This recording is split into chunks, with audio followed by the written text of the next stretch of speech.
Okay, so I've got this skimmer actually functioning now, but it's not actually doing much. It's probably better than nothing, but in order for this to be slightly effective, it would need to be cleaned twice a week, and I'd really like to see a much better skimmer be installed on a tank like this. So I've got this skimmer actually functioning now, but it's not actually doing much. It's probably better than nothing, but in order for this to be slightly effective, it would need to be cleaned twice a week, and I'd really like to see a much better skimmer be installed on a tank like this. Now I've replaced the mechanical media. I've got a fresh poly filter to put into the system, and I've taken out the activated carbon because this wants to be replaced on a regular basis, and I'll look at maybe replacing that next time. In the meantime, we don't want it in there if it's expired. Some leaves and stuff.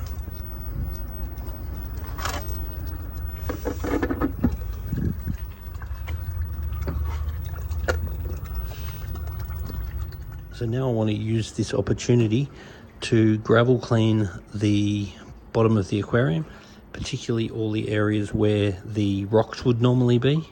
But I will say that this aquarium does seem quite clean, and that would be an indication that they're not being fed enough.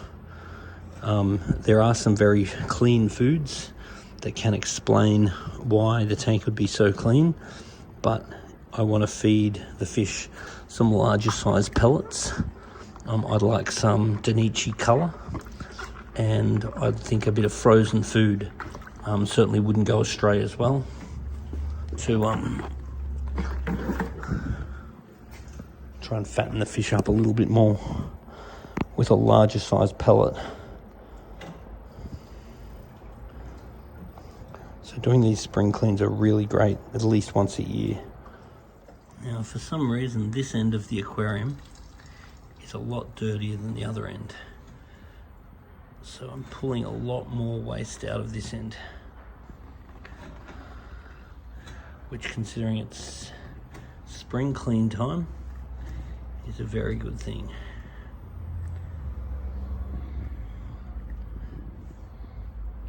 So all this crap that I'm removing from the sand really makes an impact to the water quality, because what we're wanting to do is to be taking out as bad a water as we can and putting the nice clean water back in.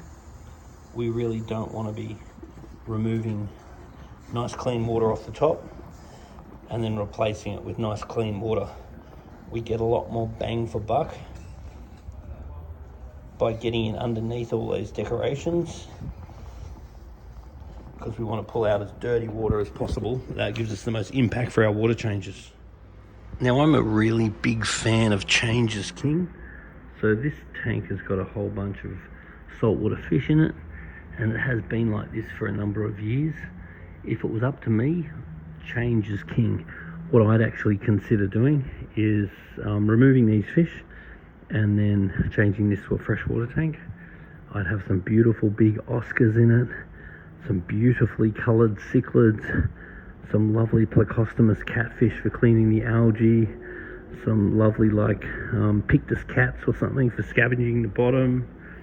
And I'm really a big fan of change. If you've had your tank a certain way for any period of time, if you totally change it and make it totally different and totally new, you'll get right back into it. So for this tank to be a good saltwater tank, you're probably going to need a new skimmer and spend a little bit of money. On the other hand, you could spend no money and basically just empty the tank, fill it up, and you're pretty much right to go for freshwater fish, preferably a tank of cichlids. This tank would really look awesome. Changes King, and with the cichlids you can get very colourful fish. They've got heaps of personality, they're very easy to look after, and they're relatively cheap to buy, and they have heaps of personality. Now one of the great advantages of having your sump outside is you don't really worry about making a mess. One of the disadvantages is that you need to attend to it, and it's very easy to forget about it. Now the other thing to be aware of is that in this case the temperature in the sump and the aquarium is actually a little bit different. So it's pretty cool out here, and there's a heater on inside. So you do just have to be aware that if you're running a very well heated house and your sump is outside, that the temperature difference of the sump and the aquarium can actually be different, and it's the aquarium that really matters. So just keep an eye on the temperature in the aquarium. Now, anytime that you've got filtration or plumbing that actually goes up, it's really great just to put in a little bleeder. And what this will do is any crap that might be settling in the pipes, it'll allow you to take out. So if we open this up, a whole bunch of dirty water is going to come out. So we just flush that through. In this case, I didn't see a lot of solid crap come out, so that's all good. And I just whack that back on again. And every now and then you want to just give that a bit of a check, because what that's going to avoid is debris building up in the line before it actually goes over into the sump.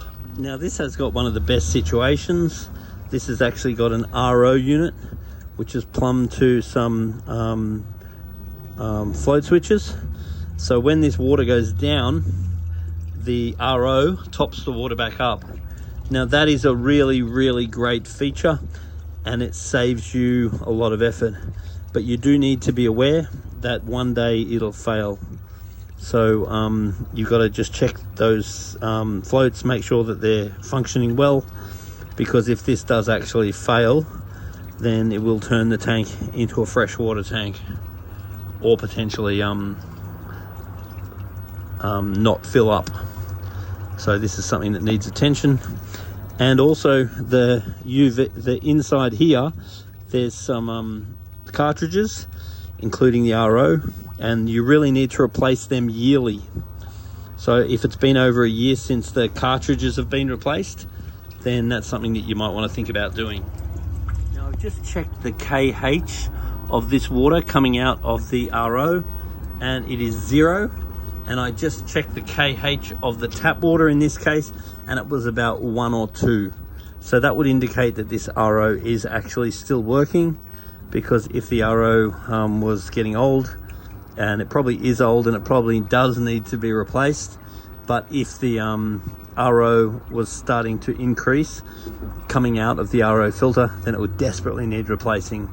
So it's probably okay, but it still isn't going to hurt to replace it, because I'm pretty sure this is older than a year. I've been filling up this sump, and the RO is adding a bit of fresh, which is good.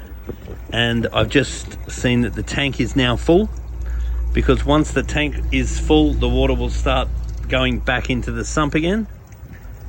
And now I just got to wait for this sump level to fill up, and then I've completed the water change.